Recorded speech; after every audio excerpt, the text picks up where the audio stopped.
Well, good evening. Yes, it's 11 o'clock, not midnight like I've been doing the videos lately. That's because I went to a meeting tonight. I didn't get home till a little bit past 10 o'clock. And believe it or not, I hadn't even written my blurb yet. I purposely waited till after the meeting. And let me just read the title now and the blurb, and you'll understand maybe a little bit of why I wanted to wait. The title is, We Have a Responsibility to Get Angry. I was part of a discussion group tonight. The topic was about the condition of our world. Some expressed the idea that getting angry was not spiritual. To me, that is pseudo-spirituality, although it serves well as a cover for those who refuse not only to acknowledge the world we live in, but not to get involved. Yes, I disagree. I'm sick and tired of living in a world of complacent people who continue to allow criminals to run governments and major businesses. Banking is to blame because it is a fraudulent system that depends on financing war for profit, always creating dissension.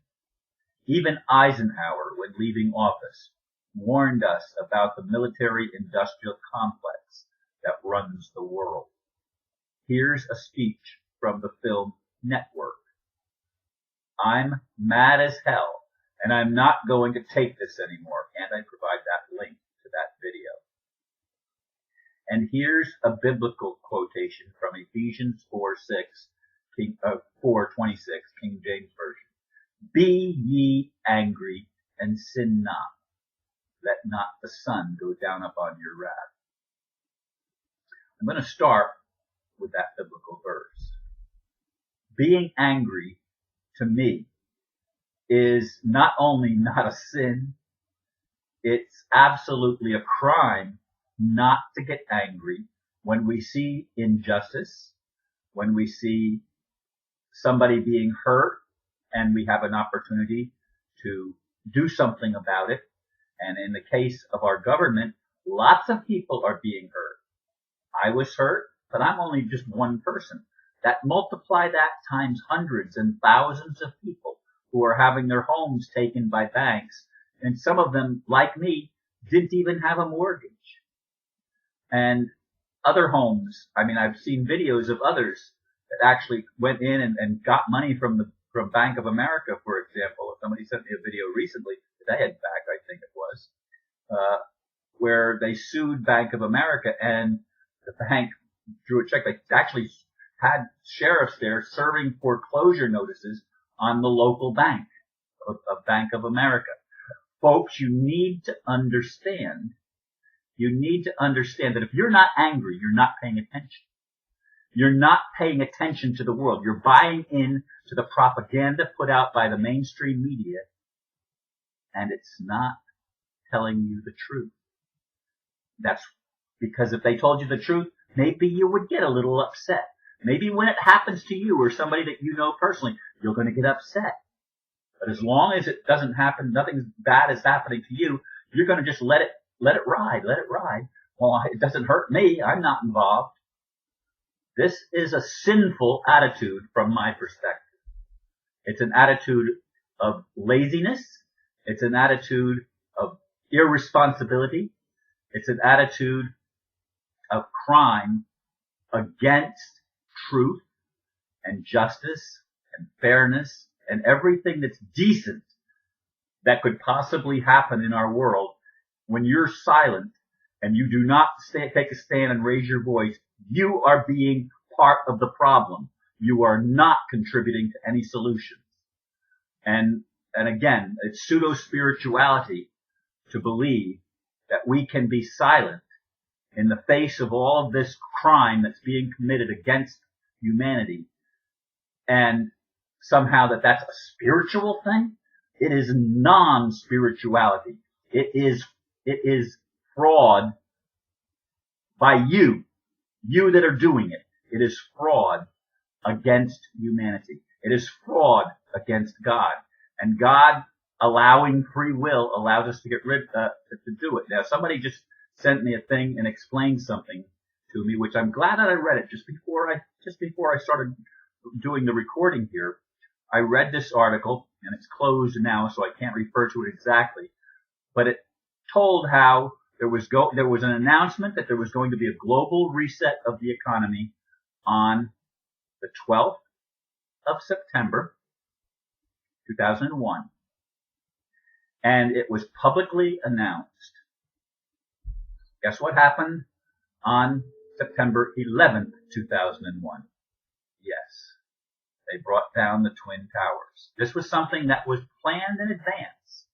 And they knew about it, and they prevented it.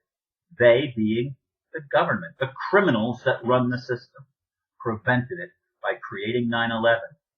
Ever since then, there's been a little bit of a cover in place so that they don't, and even disinformation is being put out. Now, I didn't know this. I mean, this gives me a perspective on all of what seem to me to be broken promises. Well, it's going to happen here. It's going to happen here.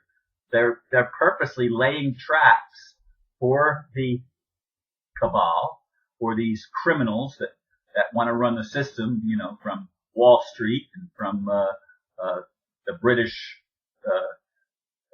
city of London and from the Vatican and all of this criminality that has been going on this planet for all of our lives and going back millennia. Not just centuries, but millennia. Where an evil class of beings rule the world.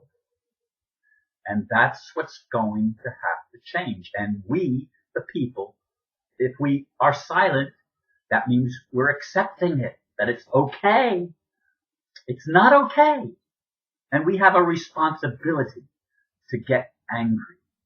As I said, President Eisenhower, leaving office, warned us about this.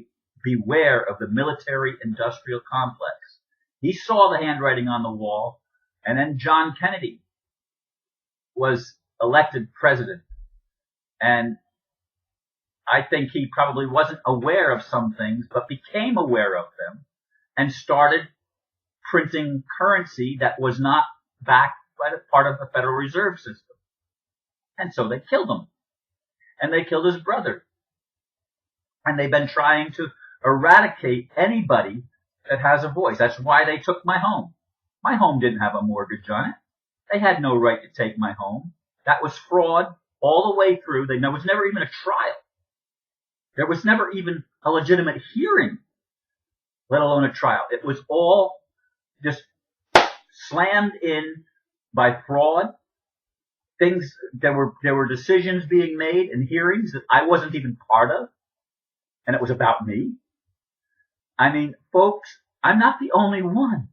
Don't you understand that criminals are running this country and the world? And whose responsibility is it? I'd like to say it's God's responsibility. But as people were arguing in the discussion group tonight, God doesn't really do anything. He wants us to take action. Well, I've been trying to take action and trying to wake people up for a long time. I've been trying to do my part to the best of my ability. I've been trying to rally people to join me, but instead, most of my friends locally have abandoned me.